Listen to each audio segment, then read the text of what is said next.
real stories of the ER that doctors never talk about. Brian is laying on the curb. His arm is across the parking lot. It sure would be nice if we could put back some of that missing muscle and make it work again. We have to get into this cabinet. If we can't get into the cabinet, we won't get the medication. If we don't get the medication, the kid's gonna stop breathing. This is not something that you normally see in the emergency department. You need to tell me what really happened or what is going on here. These are the untold stories of the ER.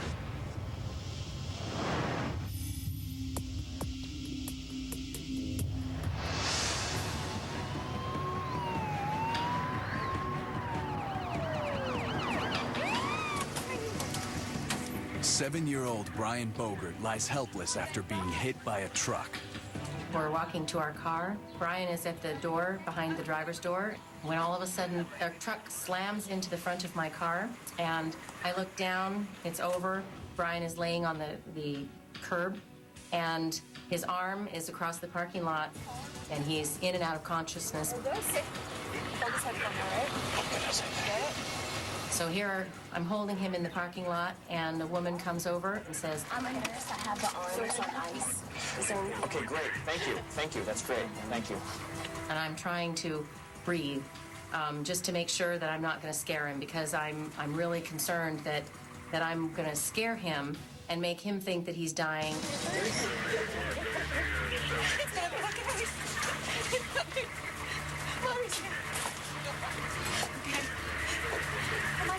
No, ma'am, he can't go. Sorry, he can't go. We're going to Johnson. And they tell me that I've got to go with Brian and leave Scott at the scene. Have to go. Ma'am. Right? Right, sorry. I got you.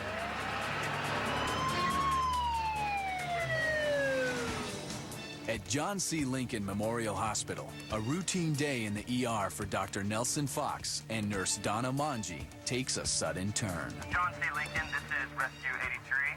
We are in a rescue facility. We arrived on scene to find a 7 or 8-year-old male with the left arm completely amputated. The patch was an awful sounding patch.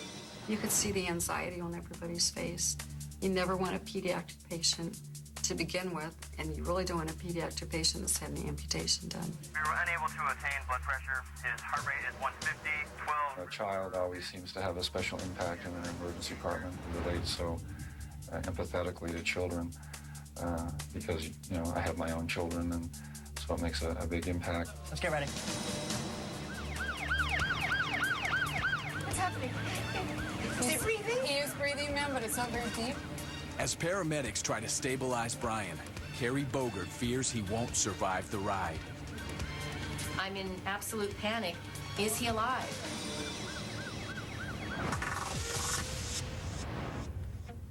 To Dr. Edward Panacek, emergency medicine is like fine wine. No matter how much science knowledge you have about making wine, there's this other side of it, which is all the art of winemaking. It is one of ours. I think it's one of the best ones we've done yet. Which is like the art of medicine. You can have the content knowledge and the science, but to be a good doctor and to really deliver medicine, you have to have the art. Another pain. Oh, God, it hurts all over. I know. That doesn't sound good. In both medicine and winemaking, Dr. Panacek relies on his instinct to warn when trouble is brewing. What's going on Hi, here? his name is Senor Garcia. He's dressed only in shorts and a tank top, so has a lot of exposed skin on him, and he looks kind of pink all over, a little bit like a mild sunburn or something. Stable. He appears to be in severe pain. Some kind of rash in his lower face, back arms, and torso. But it was much more than that. There were spots on him that look much more violaceous, deep red. And some of them are starting to blister. Hello, Mr. Garcia. Hi, I'm Dr. Panacek. I'm the emergency physician on today. Something was odd about this one. He certainly didn't look relaxed, and this was not just because he was uncomfortable. I need some for the pain, you know? How did you get this? What happened? I don't know. I got some liquid spilled on me. Some liquid? Like what kind of liquid? I don't know. And he wasn't sure what. It might have been pool chlorine or something like that. It stings like crazy and it itches. Can't you just Anything give me in something? your mouth? Nothing in there? Okay. 130/90. Good. Carla, can we just get him in the decontamination room, shower him off, get his clothes off? Absolutely. Just get whatever this stuff is off of him? We just took him pretty much straight into the decontamination room where we can shower patients, get them cleaned up, decontaminate them from whatever might be on their skin. Just come this way. All right, I won't touch you. Just walk ahead. We're wondering what could possibly be going on with this guy. I'm not sure what that is. In his 8 years of working the ER, Dr. Armand Dorian has seen just about everything. Oh, it looks like whooping cough in 3, huh? Yeah. My son is paralyzed, so he needs a doctor. He can't move his feet. But every once in a while, even he's surprised by what comes through the door. Get a gurney over here now. I see father and the son kind of bringing him to the gurney. They got his arms around their shoulder, and they're just kind of gently walking him to the gurney, but it looks like he's kind of dragging his feet. Who's going to see him? Somebody needs to see him now. Let's get him over to Trauma 1. I immediately wanted to diffuse the mother's concerns. What happened? He can't move his feet. 16-year-old JV football player Zach Shore woke up this morning unable to walk. Right here. Played football last night, and I lost. Woke up this morning and said he couldn't feel his toes. And I think it's just normal wear and tear, but my wife thinks she can bring him down and have him checked out. Of course I did. I'm his mother. All right, guys, I need you all to just calm down. Zach, right? It's relax. Can you take your shirt off for me? Mom, no, stop. You can do it. Doc, look. He has a tendency to exaggerate, right? He's, sensitive. Very sensitive. Hey, shut up! And his mother's a warrior, so just keep that in mind, all right? I got it. Okay.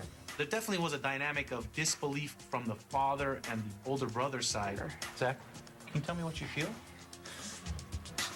Nothing really hurts. Just my feet are like numb. Dr. Dorian, no, 2 sets are normal. Normal? What's normal? There's something wrong with them. Get out of their way. Let them do their job. Zach, I want you to move your ankles for me.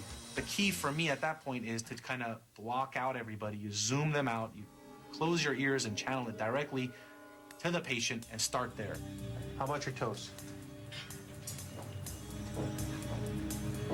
I can't. Sure enough, he can't move his ankles or his toes. I'm telling you, he's faking.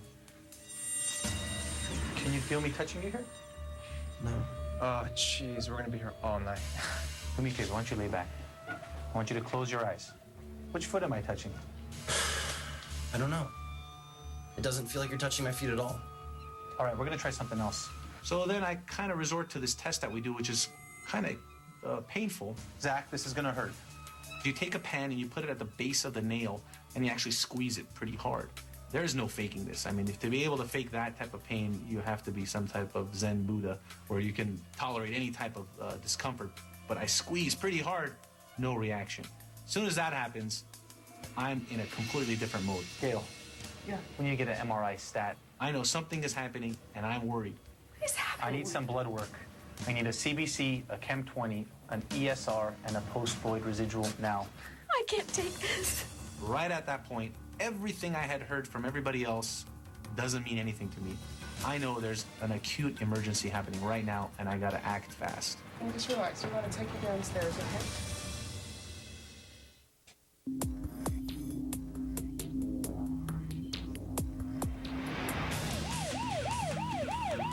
7-year-old Brian Bogert has just been run over by a truck.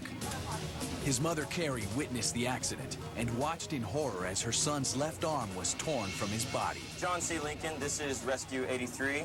We are en route to your facility. We have a ETA through about 2 minutes. We have a blue alert. Do me a favor, get on a couple of 18-gauge angiocaths. You got it. They were running code 3 to get to us as soon as they could. You get your adrenaline rush. Your heart goes to your chest, up into your throat. Tears come to your eyes when you hear it's any time a pediatric patient with those kinds of injuries. Trauma Bay 3, this way. How old is the boy? 8. Are you his mother? And then you get your head together and you do what you have to do. 1, 2, 3. What's his BP? Don't have it. Didn't get IV or airway established. Okay. He was unresponsive. They couldn't get a blood pressure on him. Tire tracks? I'm putting in a central arterial line now. The fact they've been run over, we assume that he may have chest injury, intra-abdominal injury, fractures. We get the suction yet? Sucks on board. The anesthesiologist immediately put an ET tube down. We mechanically ventilated him so that he was getting 100% oxygen into his lungs. Where do you guys want this? For the medical team, reattaching Brian's limb is a secondary concern. First, they have to save his life. Somebody call the bank. We need 2 units of O-neg stat. It doesn't do much good to worry about an arm if you don't have somebody to put it back onto. The paramedics had done a very good job in stopping the bleeding, so that really wasn't the issue when you came in. It was what other hidden injuries might be there that would be life-threatening. Get x-rays in the room? Clear. I thought Brian had maybe a 2% chance of living. At the hospital, thoughts are going through my mind at 1,000,000 miles an hour. I am about to fall apart, trying to breathe. The panic of seeing all the blood and knowing that this is serious is the hard part. Sterile, honey, okay? Sorry. Somebody call the lab. I want that H&H now. Cross the type. We knew he was going to have to go to the operating room, and so we were just trying to get him stabilized for that trip. Got a whole bunch of broken ribs here, torn spleen. Lord knows what else is going on in there. We have to open him up. What do you need? I want him ready to go in 5 minutes. All right. Get the OR ready? Someone call the blood bank. Just tell them to send the blood right to the OR.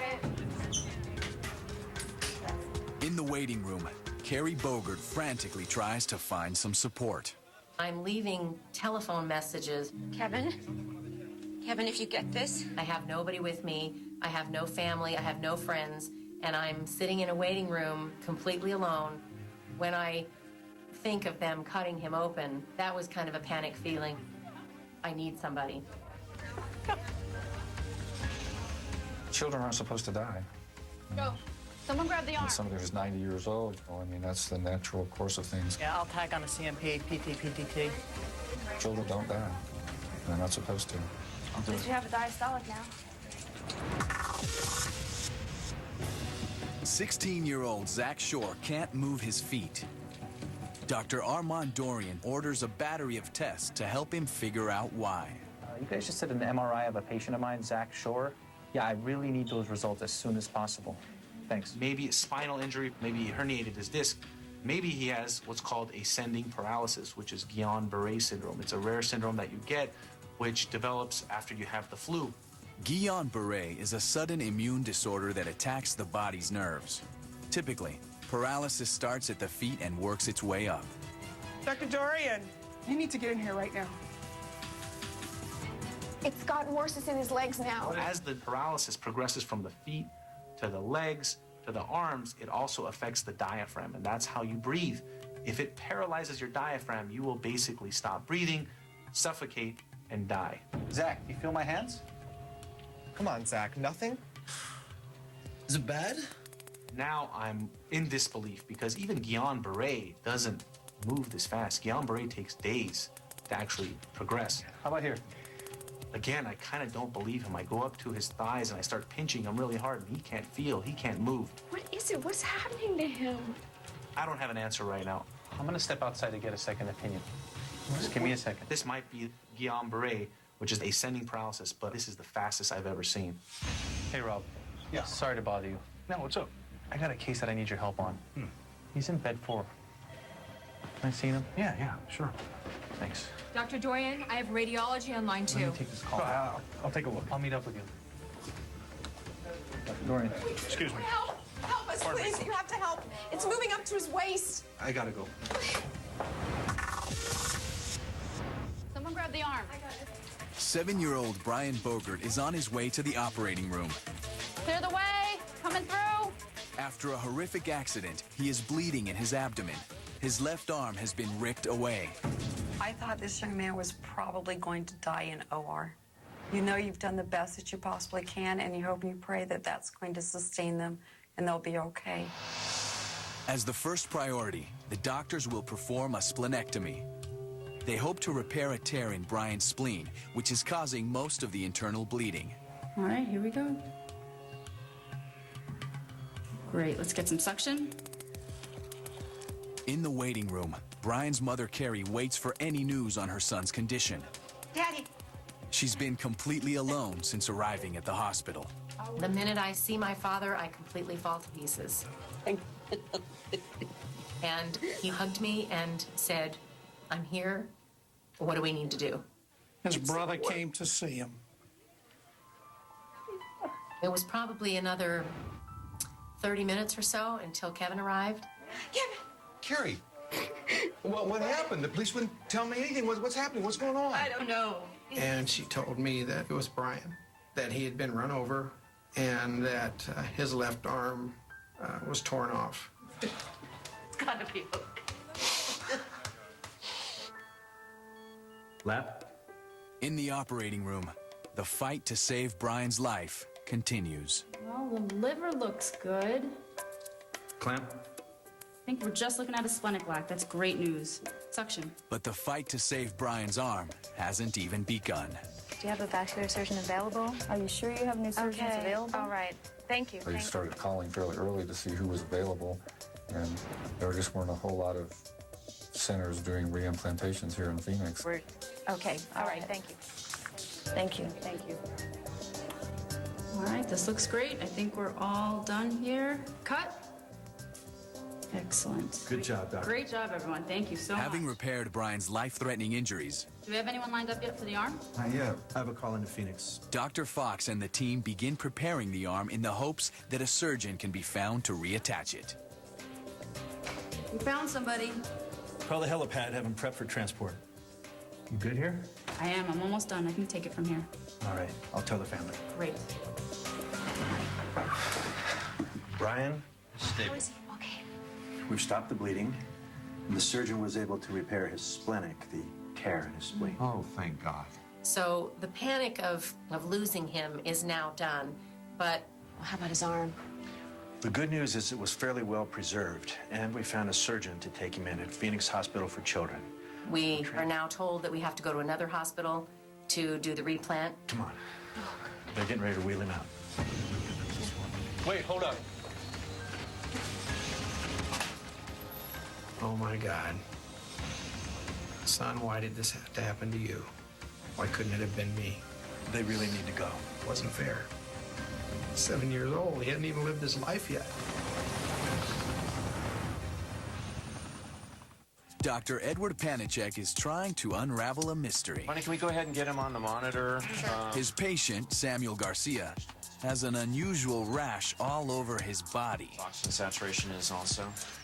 Mr. Garcia, you feel any better after that shower? That help at all? I don't know, it still hurts, man. That even after we took him through decontamination and showered him off, still had this very odd industrial pungent sort of smell to it. Mr. Garcia, while I'm taking a closer look at this, you got to tell me, what exactly happened here? What happened to you? He started the story, as these stories often are, in the emergency department. I was pretty much minding my own business. Walking down the street, when this truck rolls up, all of a sudden this dude in the back, he throws this bucket of something on me. Which always sounded a little bit odd, but you hear a lot of odd stories in the emergency department. Really? Seriously, man.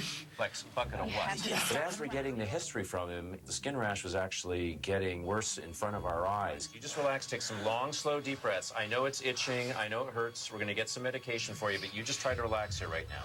Doctor, his heart rate's up to 200. Mr. Garcia, are you on any medications? You've been taking any drugs? Are No. you on something? You've been doing something? There's something else going on here. No. Jeez. His heart rate is going up and down. His oxygen level is dropping in front of our eyes. It's getting worse and worse. Carla! Help in here. Mr. Garcia. Can you help us out in here? This is not the way patients normally present. This is not something that you normally see in the emergency department. Let's get him on some nasal cannula, 5 liters here. You know, Just need to relax. I'm having trouble we need breathing. some more information here. I need to get a stat chest x-ray here on him. Let's go ahead and send labs off, CBC, chemistry panel, You need to coags. lie back. And I Lie need back. a blood Lie gas back. and a tox screen on this guy here, too. Okay, doctor. Stat. I'm having trouble breathing. Okay. He is getting increasingly agitated. Oxygen will help your breathing. He's looking a little bit like a wild animal put into a cage. Yeah, let's get some He's restraints not on following him. directions. We're having to put restraints on him and tie him down. All right, just relax. Relax, At the relax. same time, we're going, what is possibly going on with this guy? When he walked into the emergency department, he didn't seem to be having any problem with his lungs. He came in just complaining of a skin rash, and as we're putting that oxygen on him, his oxygen saturations are still dropping in front of our eyes. There we are. Oh, X-ray? Mr. Garcia, we're going to take a portable x-ray here. We need you to relax. Able to stay there for a minute while they do this? Much better. I think so. I think so. Where did all this come from? Jeez Louise. The X-ray is showing a very diffuse injury pattern in the lung. It's not looking like a pneumonia. It's not looking like a lung has collapsed. It's not looking like trauma. Mr. Garcia, you need to talk to me here now. You're really sick. Tell us what else is going on. Do you have some medical problem we don't know about? You need to tell me what really happened or what is going on here. Help, please. We need help. It's moved up to his waist. Zack Shore's condition is rapidly going downhill. Dr. Armand Dorian thinks his patient has an extremely aggressive case of Guillain-Barré syndrome, or GBS. It's worse. He's now. It happened. It happened just now. Zack, can you feel this here? No. We need to do something fast, and he needs treatments for this immediately. Can you call pharmacy? I need IVIG up here stat. Okay, I'm on it. Doc, what's happening to me? Zack, we think you have Guillain-Barré syndrome. What is that? It's a disorder that attacks the nerves, and it causes paralysis similar to the one he has. But you know, it usually doesn't progress this fast. Has Zack been sick recently? Yeah, he's just getting over the flu. That's one of the triggers. I can't get the IVIG. It's in a locked cabinet. Open it. I can't find anybody with the key. Where's the pharmacist? I have a page out to him, but he's about an hour away. I checked with the house supervisor. She has a key to the pharmacy, but not to that specific cabinet. Okay, excuse us, guys. So inside this pharmacy, there's a certain section that keeps medications that aren't used that often. They're pretty rare, they're expensive, and usually are never needed in an emergent state. So they're locked away. We need to get the medication. Take it. This kid doesn't have any time. I'll go down there myself. Why don't you call security and see if they can help him out? Okay. This is already late at night. The neurologist is frantic, and we're kind of in a panic.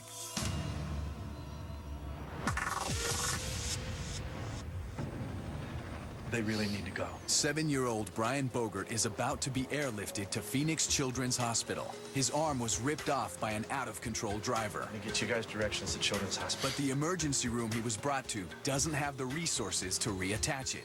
You always feel bad when you can't do anything for somebody. As long as you know you've done everything you can do, at least you can live with it. Across town at Children's Hospital, Got a call from John C. Lincoln for air transfer waiting. vascular plastic surgeon Mark Gottlieb is just arriving. After hours, I've already done my work for the day. This is the time when most people want to relax. You're a doctor? Yes, I'm Dr. Gottlieb. How long has the arm been detached? According to the paperwork, about 4 hours. You know, in medicine, we're supposed to be equal opportunity providers. All right, you stable? But we always seem to give a little extra for kids. You'll meet me there? We'll be ready for you.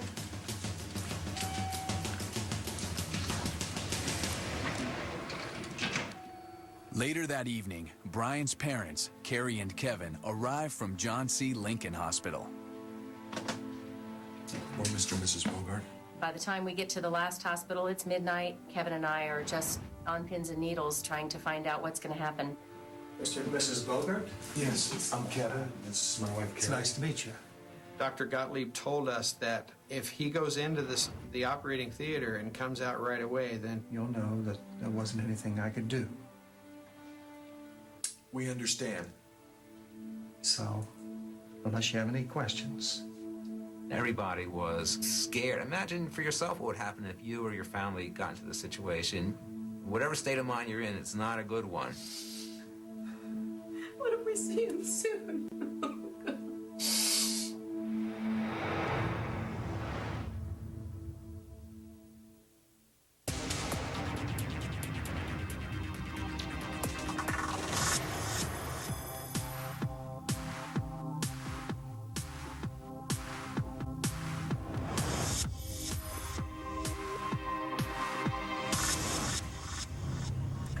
Samuel Garcia came into the ER with only a skin rash, but it has now mysteriously developed into almost full-blown lung failure. Having real problems reading this whole picture together in a way that makes sense medically.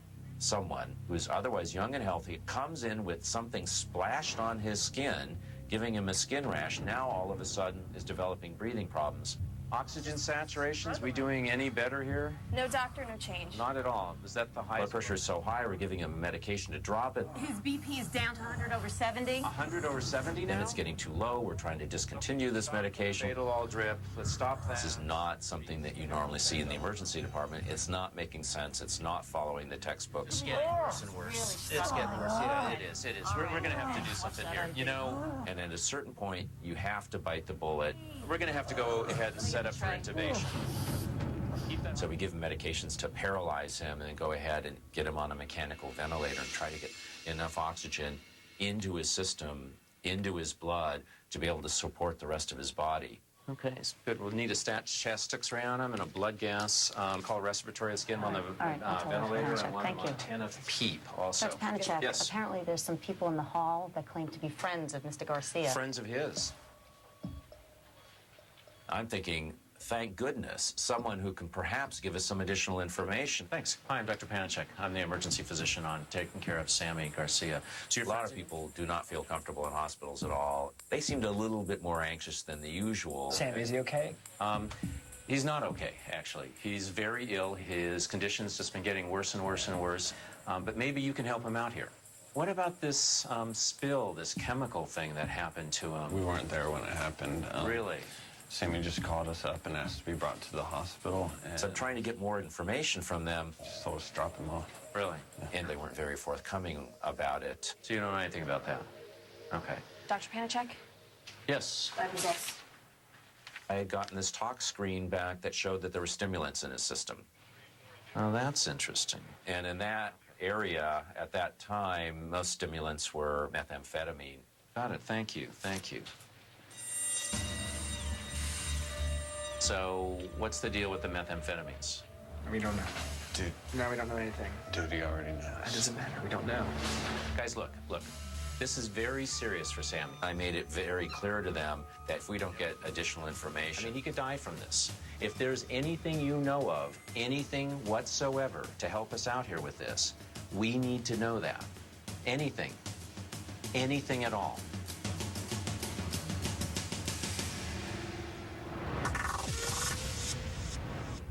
All right. Tachycardia, but he's been most stable. Well, we're going to start unwrapping the stump. Oh, gosh.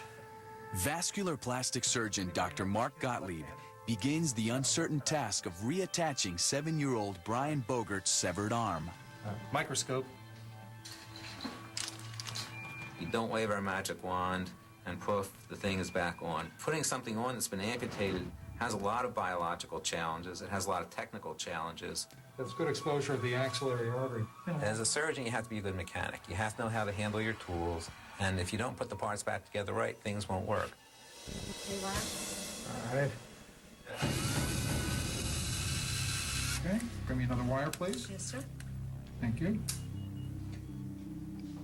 Downstairs, Brian's father, Kevin, finally has a chance to get the full story of what happened.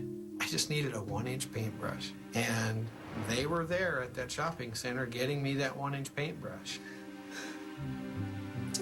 Brian was actually holding the 1-inch paintbrush in the bag in his other hand. It's not your fault. He was excited to bring home to me the paintbrush. Hours later, Dr. Gottlieb and his surgical team have connected the bone. Suture? But there's still a long way to go. We have to hook up the arteries, which take the blood from the heart to the parts. That's the crucial thing that determines whether it lives or dies. When was the last heparin flush? It was 40 minutes ago. Let us know when it's an hour, please. Yeah. Brian's reimplantation surgery is approaching its 10th hour. We're going to need to reconstruct a lot of these It's a critical moment. The team is about to find out if blood flow has been restored to the boy's reattached arm. Should I release the clamps on these vessels then? Yes. If that is successful or not successful, we know right away. The blood flows, the thing lives.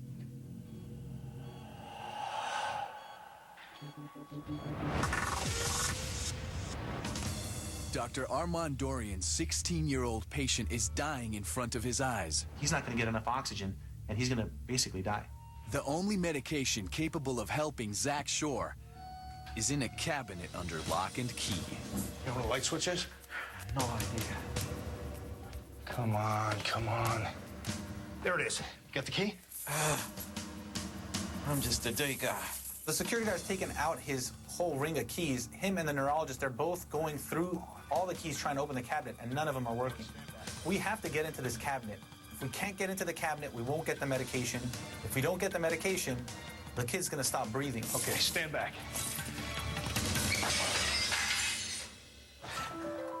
Got it. Let's go. He runs to the bedside. Get me an IV bag. He does not want anybody else to touch the medication because he knows how critical this is, and he wants to be completely responsible for getting the medication to the patient. No, I'll do it. Dr. Dorian, I got the labs back. I'm printing them right now, but I know you want to see them right away. Thanks, I'll be right there. In the meantime, I get the lab results. As soon as I look at the labs, I'm shocked. Oh my God. The potassium is 1.7. Now that is extremely low. So low, I've never seen it that low. It's basically not compatible with life. Potassium usually should be in the 3 to 4 range. Hi, this is Dr. Dorian. You guys ran a potassium on a patient, Zachary Shore. It reads 1.7. Can you confirm this? Yes, sir. Ran it 3 times to be sure. Okay, thanks. I realize what's going on. The patient's low potassium is the cause of what's happening. And now I start thinking, wow, this patient might actually have what's called hypokalemic periodic paralysis. All that means is paralyzed because you have basically no potassium in your body. Right after I realized that, I realized, oh my God, the neurologist is going to be hanging the medication for the wrong illness.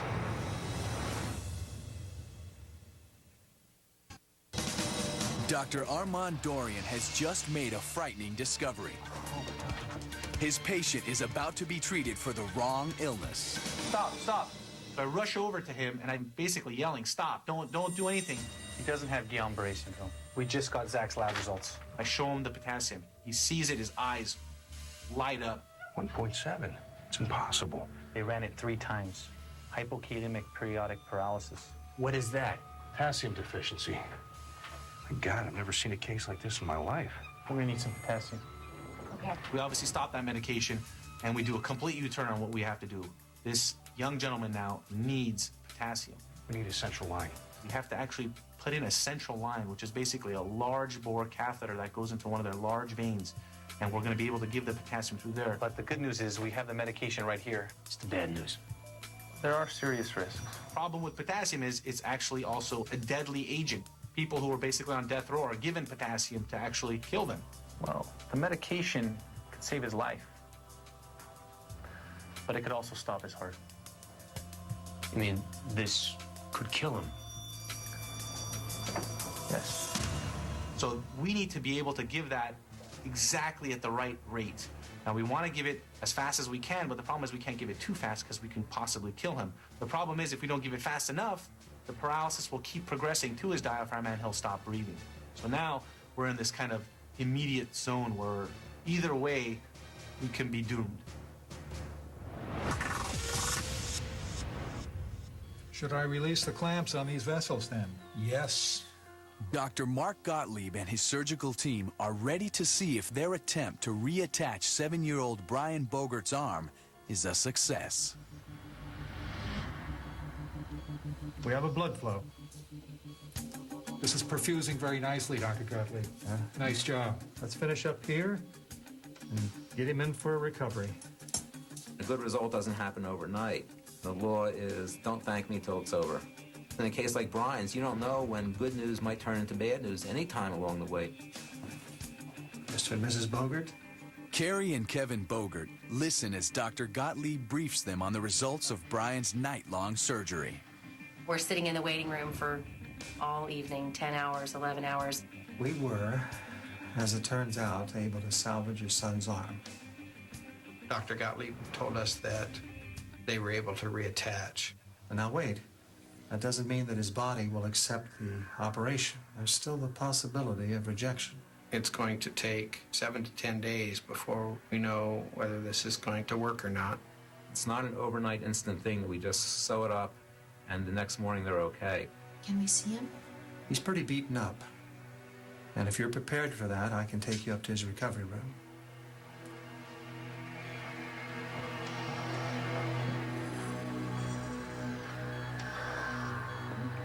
That was the first time that I got a chance to really look at him. He has bumps and bruises and nicks all over his entire body. It's now when I realize how beat up the accident really did make him. Well, as you can see, his arm is in pretty bad shape. But will it be functional? At this point, as I said, we're not even sure that the body is going to reject the limb. When will we know? By the second week, we'll know if the blood is circulating properly and if the limb has survived. But Brian, he'll be all right. We're still in the beginning stages here. Reed told us exactly what was going on. And he tells us in a way that you can't help but understand. Because he talks to us like people, not like robots. We're waiting every day to find out if the blood vessels are going to be okay, to look at the circulation, to make sure that everything is working the way it is. Will he be able to move his fingers again? Will he be able to move his arm again? Finally, Brian? Brian wakes up. Kevin, it's Brian. When he first opens his eyes, we're actually standing over him with a glass of water, and he wants the water. I'm sorry, sweetie. We can't. So that was our first real heartbreak with him asking for something that we couldn't give him. Okay. When Brian's breathing tube is removed, he is finally able to speak. What happened, Daddy? Did you get your painting brush? He wanted to know what happened. And Carrie and I have always been honest with our boys. Well, you were in an accident and you were hurt, ran over with a real big car. It's not my fault. No, son, it wasn't your fault. You didn't do anything wrong. Brian was happy with the fact that it wasn't his fault because he was really concerned about that. But he's going to need more reconstructive surgery. Sure, it'd be nice if we could put back some of that missing muscle and make it work again. Bye, Mommy. Bye, Daddy. Bye, sweetie. Bye, Brian. What we did was take him back for another operation. It is very, very hard to hold the tears back. Why did this have to happen to him?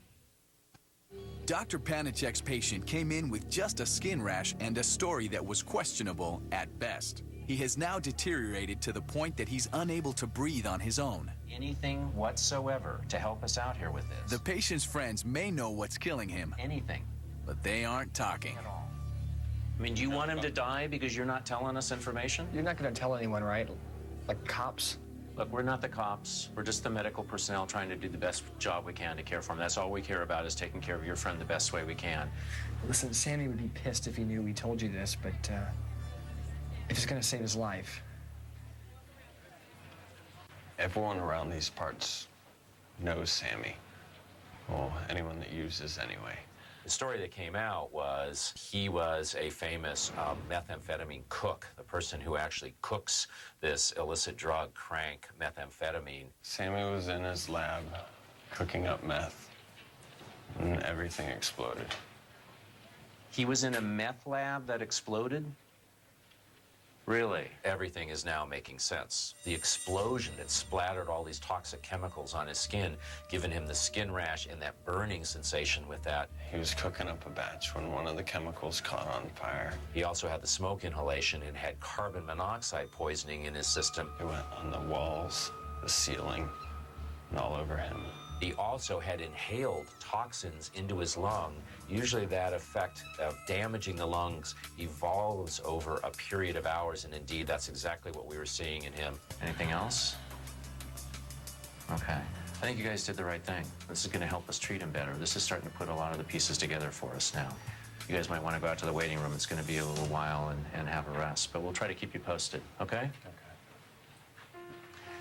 Now, at this point, we know what's going on with him, and that gives us a much better idea as to how to treat that. Oximetry on it with methemoglobin. Sounds like you found some pieces to the puzzle. Yeah, we did. We got several things. It's an interesting story, but I hope it's going to help us treat him better and stabilize his condition.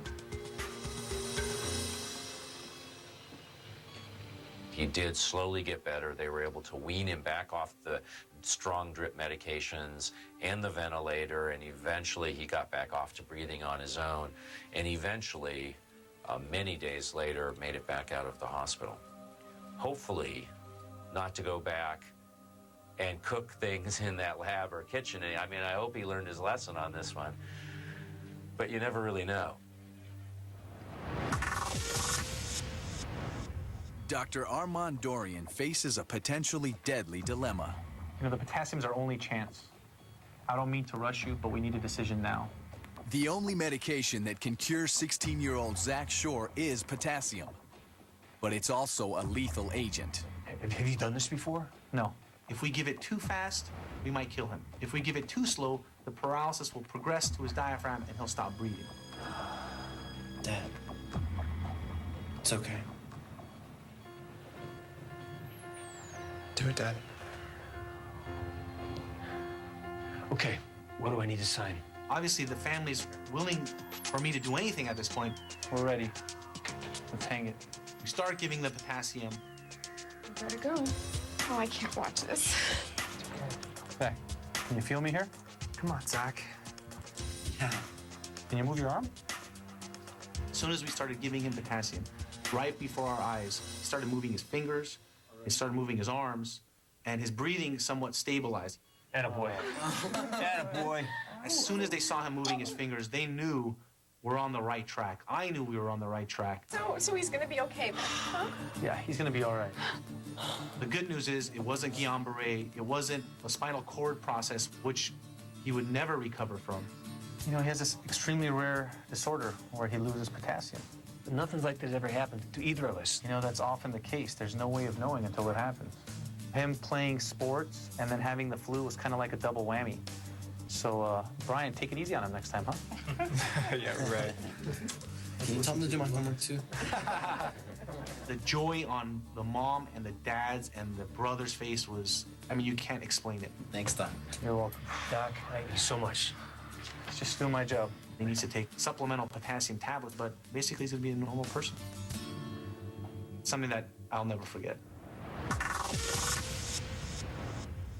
Dr. Mark Gottlieb is getting ready to start another one of many surgeries to reconstruct 7-year-old Brian Bogert's severed arm. Never seen one exactly like this. Kevin and Carrie Bogert worry and wait, something they're getting good at. It's a lot of stress on the patients, and it's a lot of stress on their families, and each trip to the operating room is more fear, anxiety, pain. From this vessel, if you should. He has transplants of nerves and veins and muscles. It's a long, long procedure. Brian, I'm just going to check you a little bit here, see how you're progressing. After several more days, Dr. Mark Gottlieb determines that Brian's arm will live. In this business, replantations, that is the best feeling. That is that magic moment when you know it's destined to be a good result. Today, Brian Bogert is 21 and attending college. I just think it's important that people realize their abilities in everything. The power of the mind and setting your mind to something and just not giving up. Very, very good. You have that feeling of, yay, we did it. Yeah, that was great. You know, score one for the home team. Yeah, that happens now and then. Not everybody is as lucky as me. You know, not everybody gets their arm back. There's a lot of people who, you know, have to have it amputated permanently. You know, I mean, I've got it. I use it. I live. It doesn't hold me back from anything.